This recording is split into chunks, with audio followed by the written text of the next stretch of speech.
Hello दोस्तों, आप सभी का मेरे चैनल पर स्वागत है। आज मैं क्लास 10 बिहार बोर्ड 2022 के जो फर्स्ट पाली में हिंदी के सवाल जो पूछे गए थे, हिंदी का मैं 1 से लेकर 100 तक क्वेश्चन का सॉल्यूशन कराने वाला हूं, जिसमें आपको 50 का आंसर देना रहता है, 50 को छोड़ देना रहता है। तो आइए, वीडियो में जो लोग नए हैं चैनल को सब्सक्राइब करें और वीडियो में लास्ट तक बने रहें, ठीक है। फर्स्ट क्वेश्चन है कि जो पर के अधीन के लिए एक शब्द है, जो पर के अधीन के लिए एक शब्द है, उसको क्या बोला जाता है, ठीक है। तो उसको हम क्या बोलते हैं? पराधीन बोलते हैं। क्या बोलते हैं उसको?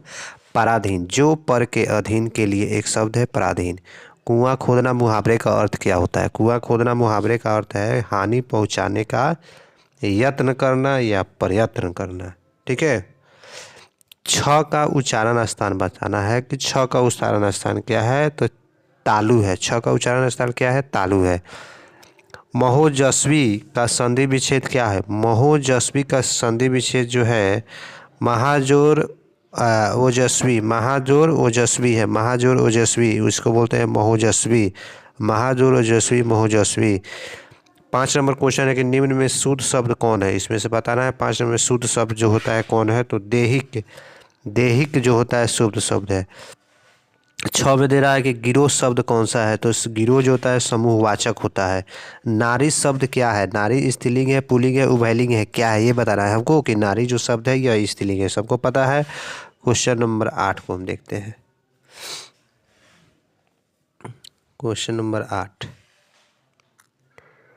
क्वेश्चन 8 है कि घर से लौटा हुआ लड़का किस कारक का उदाहरण है? घर से लौटा हुआ लड़का तो अपादान कारक का उदाहरण है।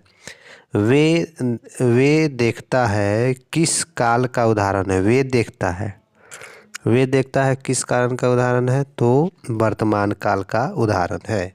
विमुख शब्द में उस उपस्वर्ग, तो उपस्वर्ग आपको पता है जो पहले लगता है उपस्वर्ग कहते हैं। किसी भी शब्द के जो पहले लगता है उसको उपस्वर्ग कहते हैं, जो बाद में लगता है उसको प्रत्यय बोलते हैं। तो इसमें विमुख है, तो विमुख शब्द में क्या बताना है कि उपस्वर्ग। तो उपस्वर्ग कहाँ लगता है? शब्द के पहले लगता है, तो क्या हो जाएगा? वी। वी मुख शब्द है, उसके पहले वी लगा हुआ है, वह वी जो है क्या है? उपस्वर्ग है। भारतीय संविधान का निर्माणकर्ता किसे कहा जाता है? भारतीय संविधान जो है उसका निर्माणकर्ता भीमराव अंबेडकर साहब को कहा जाता है, ठीक है।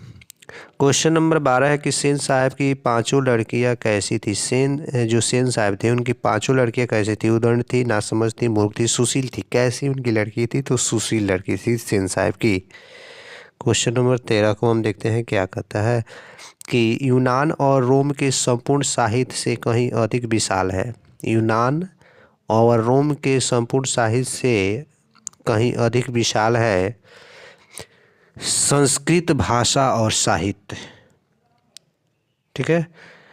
14 नंबर क्वेश्चन है कि नाखूनों को बढ़ाना किसका परिणाम है? नाखूनों का बढ़ाना जो है किसका परिणाम है? तो मनुष्यों की अंध सहजात वृत्ति।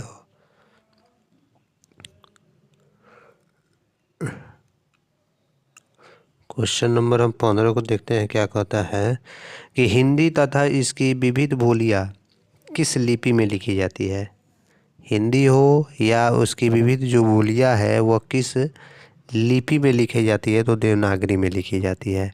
क्वेश्चन नंबर 16 है कि मित्र मिलन शीर्षक कहानी संग्रह किसकी रचना है? मित्र मिलन शीर्षक कहानी संग्रह जो है किसकी रचना है, ये बताना है। तो अमरकांत की यह रचना है। अमरकांत। मित्र मिलन जो शीर्षक कहानी है उसकी जो रचना किए हैं वो कौन किया है? अमरकांत साहब ने किया है। 17 नंबर क्वेश्चन है कि लेखक की पत्नी के रिश्तेदार किस दिन आए थे? तो रविवार के दिन जो है लेखक के पत्नी के रिश्तेदार आए थे। क्वेश्चन नंबर 18 है कि लेखक रामविलास शर्मा कब से कब तक भारतीय प्रगतिशील लेखक संघ के महामंत्री रहे? ये बताना है कि लेखक रामविलास जो शर्मा थे वह कब से कब तक भारतीय प्रगतिशील लेखक संघ के महामंत्री बने रहे, ये बताना है। तो 1949 से लेकर 1953 ईस्वी तक बने रहे। चलिए क्वेश्चन नंबर हम 19 देखते हैं क्या कहता है क्वेश्चन 19 है कि द्वंद्वात्मक भौतिकवाद मनुष्य की चेतना को आर्थिक संबंधों से प्रभावित मानते हुए उसका सापेक्ष स्वाधीनता स्वीकार करता है। यह पंक्ति किस शीर्षक पाठ की यह जो है पंक्ति है? तो परंपरा का मूल्यांकन सी नंबर आंसर हो जाएगा इसका। ठीक है। नेपाल में बिरजू महाराज के एक रिश्तेदार थे, उसका नाम क्या था? तो हरिहर लाल। नेपाल में बिरजू महाराज के एक रिश्तेदार थे, उनका नाम था हरिहर लाल। ठीक है। 21 नंबर क्वेश्चन है कि ईश्वर पेटलिकर कहाँ के लोकप्रिय कथाकार हैं? ईश्वर पेटलिकर कहाँ के लोकप्रिय जो है? तो ये गुजरात के। धरती कब तक घूमेगी कैसी कहानी है? धरती जो है कब तक घूमेंगी यह कैसी कहानी है? तो यह एक सामाजिक कहानी है। क्वेश्चन नंबर 23 है कि अगले दिन सीता ने क्या किया?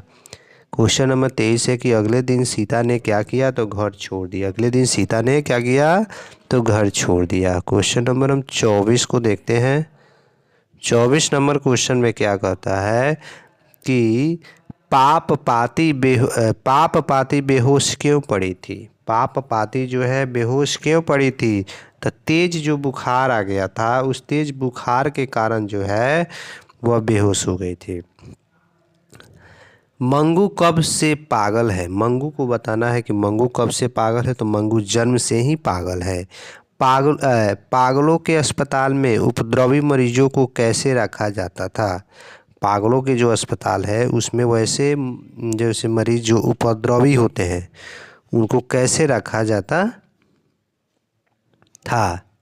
तो उनको कमरे में बांध कर रखा जाता था। ठीक है। क्वेश्चन नंबर 27 है मंगू को अस्पताल में भर्ती करने के लिए मां के पुत्र ने किसका ऑर्डर प्राप्त किया? मंगू को अस्पताल में भर्ती करने के लिए मां के पुत्र ने किसका ऑर्डर प्राप्त किया? ठीक है। तो डॉक्टर से ऑर्डर लिया कि हाँ इसको कहाँ रख दिया जाए, इसको अस्पताल में भर्ती कर दिया जाए। लक्ष्मी अपनी दोनों लड़कियों और छोटे बेटे को सुलाकर कहाँ गए? लक्ष्मी जो है अपने दोनों लड़कियों और छोटे बेटों को जो है सुलाकर कहाँ गई? तो गुहाल में गए। क्वेश्चन नंबर 29 को हम देखते हैं क्या। अरे अपनी अमीरी दिखाने के लिए रसमलाई भेजी है क्या? यह किसने कहा? अपनी अमीरी दिखाने के लिए रसमलाई भेजी है क्या? यह किसने कहा? तो नारायण की पत्नी भौरी। अरे अपनी अमीरी दिखाने के लिए रसमलाई भेजी है क्या? यह किसने कहा था? तो नारायण की जो पत्नी थी भौरी, उसी ने कहा था। वल्ली अमाल से कहाँ के डॉक्टर से पाप पाती को लेकर मदुरई जाने को कहा था? ठीक है। तो गांव से लेकर उसको कहाँ जाने को कहा था? मदुरई लेने जाने। सच्चिदानंद हीरानंद वात्स्यायन आगे के पिता का नाम क्या था? ठीक है। तो डॉक्टर हीरानंद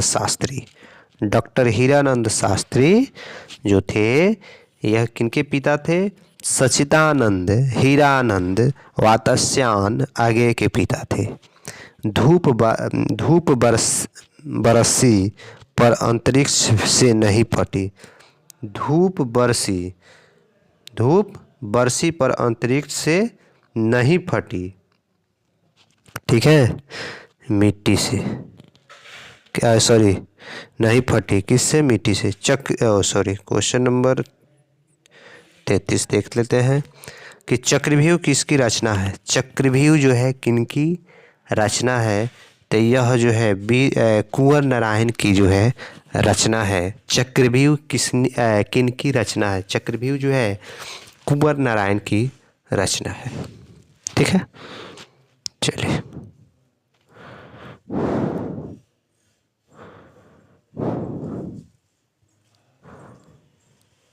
क्वेश्चन 34 को हम देखते हैं। 34 नंबर क्वेश्चन में क्या कहता है कि कवित्री अनामिका के पिता का क्या नाम था? कवित्री अनामिका के जो पिता थे उनका नाम था श्यामानंद किशोर। कवित्री अनामिका के पिता का नाम क्या था? श्यामनंद किशोर। ठीक है। 35 नंबर क्वेश्चन है कि घड़े सा लुढ़कता हुआ उसका घ किस पर आकर थमक जाता है? घड़े सा लुढ़कता हुआ तो ग पर आकर लटक जाता है। लौट कर आऊँगा फिर शीर्षक कविता किसकी रचना है? किनकी रचना है? लौट कर आऊँगा फिर शीर्षक कविता किनकी रचना है? तो यह हो जाएगा जीवनानंद दास। रेनर मारिया रिल्के की काव्य शैली है। रेनर मारिया रिल्के की काव्य जो शैली है वह गीतात्मक कार्य शैली है उनकी। कैसी शैली है? गीतात्मक। कवि रेनर मारिया रिल्के किनके चरणों में छाले पड़ जाने की बात कहते हैं? किनके छाले में? तो प्रभु के चरणों में छाले पड़ जाने की बात कौन करते हैं? तो कवि रेनर मारिया रिल्के। उसके बाद है 39 नंबर क्वेश्चन में, 39 नंबर क्वेश्चन को हम ऊपर कर लेते हैं। 39 नंबर क्वेश्चन है कि मेरे बिना तुम प्रभु शीर्षक कविता किस हिंदी कवि द्वारा भाषांतरित किया गया है? तो धर्मवीर भारती द्वारा। 40 नंबर क्वेश्चन है कि सदियों की ठंडी बुझी राख सुगबुगा उठी मिट्टी सोने का ताज पहन इठलाती है, किस कविता की पंक्ति है? ये बताना है कि किस कविता की पंक्ति है। तो जनतंत्र का जन्म जो होता है उसी का है। विलनव्य और आविन्यो के बीच में कौन नदी है? विलनव्य और आवियो के बीच में हमको बताना है कि कौन सी नदी है। तो रोन नदी है। ठीक है। विनोद कुमार शुक्ल का जन्म कब हुआ था? विनोद कुमार शुक्ल जो होते उन विनोद कुमार शुक्ल का जन्म 1 जनवरी 1937 में हुआ था। 1 जनवरी 1937 में हुआ था। 43 नंबर क्वेश्चन है कि मछली छीनने की कोशिश कौन कर रहा था? मछली छीनने की कोशिश कौन कर रहा था? तो संत। मछली छीनने की कोशिश कौन कर रहा था? तो संत कर रहा था। मछली छीनने की कोशिश कौन कर रहा था? तो संत कर रहा था। ढयोगी पर आलाप शीर्षक काव्य संग्रह किनकी रचना है? डयोढ़ी पर आलाप शीर्षक काव्य संग्रह किनकी रचना है? यह बताना है। तो यह यतीन्द्र मिश्र का रचना है। 45 नंबर क्वेश्चन है कि अरब देश में फूंककर बजाए जाने वाले वाद्य यंत्र जिसमें नाड़ी अर्थात रीढ़ होती है को क्या कहते हैं? अरब के देशों में फूंककर बजाए जाने वाली वाद्य यंत्र होता है, उसमें जो नाड़ी होता है था रीढ़ होता है उसको क्या कहा जाता है? तो उसको राग बोलते हैं। ठीक है। गांधी जी की स्मृति में पूरा राष्ट्र किस तारीख को उनकी जयंती मनाता है? तो 2 अक्टूबर को प्रतिवर्ष मनाया जाता है गांधी जयंती। क्वेश्चन नंबर 47 है कि मेरा ख्याल है कि अगर व्यक्ति का चरित्र निर्माण करने में हम सफल हो जाएंगे तो समाज अपना काम आप संभाल लेगा। यह किसका विचार था? मेरा ख्याल है कि अगर व्यक्ति का चरित्र चित्रण निर्माण करने में हम सफल हो जाते हैं तो समाज अपना काम आप संभाल लेगा। यह किनका विचार था? ठीक है। तो महात्मा गांधी का विचार था। क्वेश्चन नंबर 48 है कि काशी में मरण भी माना गया है अमंगल कठिन अशुभ या मंगल? काशी में मरण को क्या माना गया है? जो आदमी काशी में जाके मर जाते हैं उनको मंगल माना गया है। इस चीज़ को मंगल माना गया है। जो भगवान की नगरी काशी में जाकर मर जाते हैं तो उनको मंगल शुभ माना जाता है। क्वेश्चन नंबर 49 है कि यतीन्द्र मिश्र ने गीतकार गुलजार की कविताओं का संपादन किस नाम से किया? किस नाम से किया? तो यदा कदा। मछली शीर्षक कहानी में मछली और गोश्त कौन खाता था? मछली शीर्षक कहानी में मछली और गोश्त कौन खाता था? तो पिताजी। ध का उच्चारण स्थान क्या है? ध का उच्चारण स्थान क्या होता है? तो दंत। ध का उच्चारण क्या होता है? ध का उच्चारण स्थान क्या होता है? दंत होता है। एक ध्वनि जब दो व्यंजनों से संयुक्त हो जाए तब वह कहलाती है। एक ध्वनि जब दो व्यंजनों से संयुक्त हो जाए तब वह कहलाती है। एक ध्वनि जब दो व्यंजन तो संयुक्त ध्वनि कहलाती है। नाविक शब्द का संधि विच्छेद क्या होता है? नाविक जो शब्द होता है उसका संधि विच्छेद नौ जोड़ इक होता है। नौ जोड़ इक हो जाता है। क्वेश्चन नंबर 54 को हम देखते हैं। क्वेश्चन नंबर 54 में क्या कहता है, इसको हम देख लेते हैं। निम्न में शुद्ध शब्द कौन है? इसमें से बताना है 54 में कि शुद्ध शब्द कौन है। तो सौहार्द। सौहार्द जो होता है शुद्ध शब्द है। निम्न चिन्हों में कौन योजक चिन्ह है? योजक चिन्ह इसमें से बताना है कि योजक चिन्ह कौन हो जाएगा। तो सी नंबर हो जाएगा, यह योजक चिन्ह है। अक्टूबर शब्द कौन संज्ञा है? अक्टूबर जो शब्द है वह कौन सा संज्ञा है यह बताना है। तो व्यक्तिवाचक वो संज्ञा हो जाएगा, चाहे अक्टूबर नवंबर जो भी मंथ हो। सुख शब्द कौन लिंग है? सुख जो शब्द है वह कौन सा लिंग है यह बताना है। तो सुख जो होता है पुल्लिंग होता है। ठीक है। क्वेश्चन नंबर 58 में दिया है कि लोगों ने चोर को मारा किस कारक का उदाहरण है? तो कर्ता कारक का उदाहरण है। लोगों ने चोर को मारा। भिक्षा शब्द क्या है? भिक्षा शब्द बताना है आपको कि भिक्षा शब्द जो है तत्सम है, तद्भव है, देशज है या विदेशज है। तो भिक्षा जो शब्द होता है वह कौन सा शब्द होता है? तत्सम शब्द होता है। ठीक है। बाघ शब्द का स्त्रीलिंग रूप बताना है। बाघ का जो है स्त्रीलिंग रूप क्या होता है? बाघ का जो स्त्रीलिंग रूप होता है वो बाघिन हो जाएगा। और क्वेश्चन नंबर 61 है कि उदय शब्द का विशेषण बताना है। उदय शब्द का विशेषण क्या है? उदित। उदय शब्द का विशेषण जो है उदित है। उदय शब्द का विशेषण क्या होता है? उदित हो जाएगा। पानी शब्द कौन संज्ञा है? पानी जो बताना है वह कौन सी संज्ञा है? तो द्रव्य वाचक संज्ञा है। पीताम्बर शब्द का संधि विच्छेद क्या होता है? पीताम्बर जो शब्द है उसका संधि विच्छेद क्या हो जाएगा? पीत जोड़ अंबर पीताम्बर हो जाएगा। संयोग शब्द का विलोम बताना है। विलोम मतलब होता है उल्टा। ठीक है।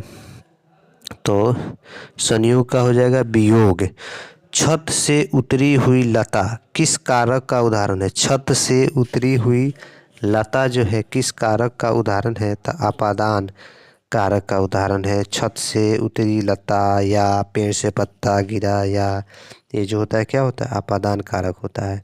श्रीनिवास जी का जन्म कहाँ हुआ था? श्रीनिवास जी का जो जन्म हुआ था तो वह कोलार के कर्नाटक में हुआ था। कोलार कर्नाटक में हुआ था। लड़का 67 नंबर। लड़का अगर कुल उधम करता तो उसे मना करने का हक मुझे नहीं, यह किसने कहा? लड़का अगर कुल उधम करता है तो उसको मना करने का हक मुझे नहीं है। तो क्या हो जाएगा? नंजमा हो जाएगा।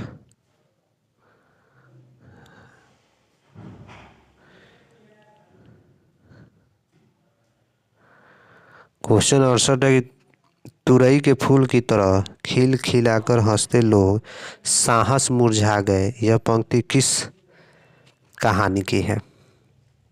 कि तुरई की तरह फूल खिलाकर जो हंसते थे लोग वह सहसा मुरझा गए, यह बताना है। तो यह ढहते विश्वास हो जाएगा। क्या हो जाएगा? ढहते विश्वास। बारी बारी से लोग के लड़के किसकी निगरानी कर रहे हैं? बारी बारी से लोग लड़के किसकी निगरानी कर रहे हैं? तो दलेह बांध की। दलेई बांध की। मंगू की माँ अस्पताल के लिए किसकी उपमा देती थी? मंगू की माँ जो है अस्पताल के लिए किसकी उपमा देती थी? मंगू की माँ जो है अस्पताल के लिए गौशाला की उपमा देती थी। गुरु नानक की रचनाओं का संग्रह किसने किया? गुरु नानक की रचनाओं का संग्रह जो होता है अर्जुन देव ने किया था। गुरु नानक की रचनाओं का संग्रह जो किसने किया था? तो अर्जुन देव ने किया था। वाणी कब विष के समान हो जाती है? वाणी जो है कब विष के समान हो जाती है? तो राम नाम के बिना वाणी जो है विष के समान हो जाती है। क्वेश्चन नंबर 73 देखते हैं कि कवि रसखान किस राजवंश में उत्पन्न हुए थे? कवि रसखान जो है किस राजवंश में उत्पन्न हुए थे? पठान राजवंश में कवि रसखान उत्पन्न हुए थे। 74 नंबर क्वेश्चन है कि प्रीतम नंद किशोर जा दिन तय नैनी लगयो मन पावन चितचोर पलक ओट नहीं करियो सको। यह पंक्ति किस कविता से लिया गया है? तो यह प्रेम आयनी श्री राधिका से लिया गया।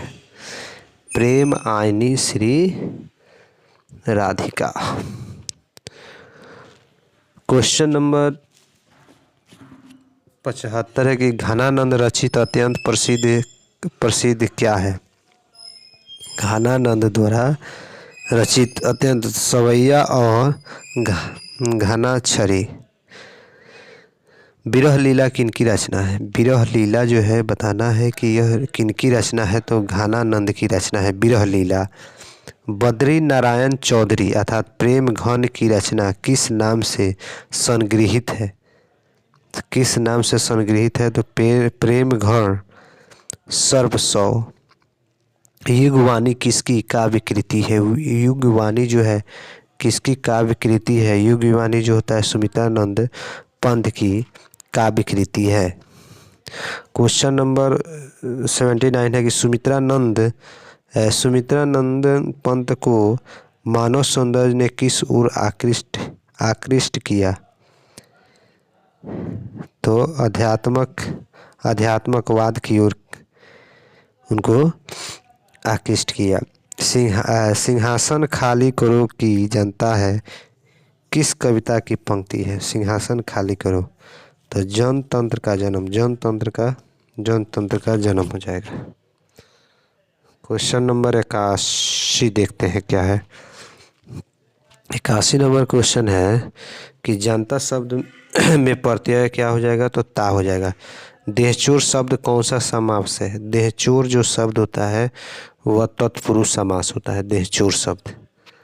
उसने कहा कि मैं निर्दोष हूँ किस वाक्य का उदाहरण है? उसने कहा कि मैं निर्दोष हूँ यह मिश्र वाक्य का उदाहरण है। असुर शब्द का पर्यायवाची क्या होता है? असुर शब्द का पर्यायवाची जो होता है क्या होता है? दानव होता है। असुर शब्द का पर्यायवाची क्या होता है? दानव होता है। एकता शब्द का विलोम क्या होता है? एकता शब्द का विलोम जो होता है क्या होता है ये बताना है। एकता शब्द का विलोम जो होता है अनेकता हो जाएगा, मैंने उसका उल्टा। 86 नंबर क्वेश्चन है कि जिसके शेखर पर चंद्र हो डैश के लिए एक शब्द है। जिसके शेखर पर चंद्र हो के लिए एक शब्द है ये बताना है। तो कितना नंबर हो जाएगा? चंद्रशेखर हो जाएगा। जिसके शेखर पर चंद्र हो चंद्रशेखर उसको बोला जाता है।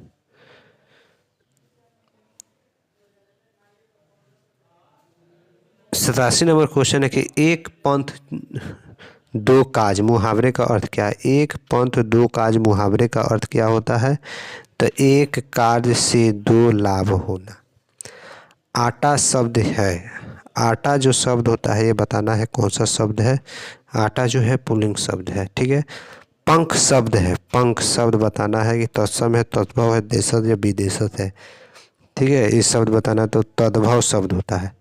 तद्भव। पंख शब्द क्या है? तद्भव। चौराहा शब्द कौन सा समास? चौराहा शब्द कौन समास है? चौराहा शब्द जो होता है कौन सा? द्विगु समास होता है। ठीक है। क्वेश्चन 91 है कि मैं आप ही चला आता था किस सर्वनाम का उदाहरण? मैं आप ही चला आता था किस सर्वनाम का उदाहरण है ये बताना है। ठीक है। तो निजवाचक क्या हो जाएगा? निजवाचक। मैं आप ही चला आता था ये निजवाचक सर्वनाम है।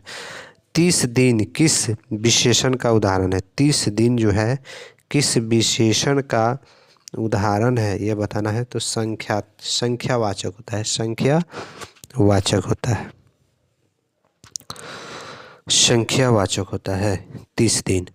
परिजन शब्द में उपस्वर्ग बताना है कि परिजन शब्द में कौन सा उपस्वर्ग जो है लगा हुआ है तो परी लगा हुआ है। परिजन शब्द में कौन सा उपसर्ग लगा है? परी। बढ़िया शब्द में प्रत्यय बताना है कि बढ़िया शब्द में कौन सा प्रत्यय लगा है, तो इया। बढ़िया शब्द में प्रत्यय कौन सा लगा है? इया। भाई बहन शब्द शब्द कौन सा शब्द है? भाई बहन। भाई बहन कौन सा शब्द है? तो द्वंद्व समास है। कलंक शब्द का विशेषण क्या होता है? कलंक शब्द का विशेषण कलंकित होता है। कलंक शब्द का विशेषण बनाना है तो क्या हो जाएगा? कलंकित हो जाएगा। आइए क्वेश्चन नंबर 97 हम देखते हैं क्या कहता है। क्वेश्चन 97 है कि उसने अपने मित्र की साइकिल खरीदी, किस वाक्य का उदाहरण है? उसने अपने मित्र की साइकिल खरीदी, यह मिश्र वाक्य है। उसने अपने मित्र की क्या खरीदी है? साइकिल खरीदी है, मिश्र वाक्य है। निम्न में कौन शुद्ध वाक्य है? इसमें से बताना है कि शुद्ध वाक्य कौन है। तुम्हारा यह कहना मेरे लिए बड़ी बात होगी, ये हो जाएगा। 99 है कि अयोध्या के राजा दशरथ के 4 पुत्र थे, किस पदबंध का उदाहरण है? किस पदबंध का उदाहरण है? तो संज्ञा पदबंध का उदाहरण है। कपड़ा शब्द का पर्यायवाची क्या होता है? कपड़ा शब्द का पर्यायवाची जो होता है क्या होता है? पट होता है। इस तरह हमने 2022 के जो फर्स्ट शिफ्ट के जो हिंदी के सवाल थे तो 100 क्वेश्चन का हम लोगों ने किया।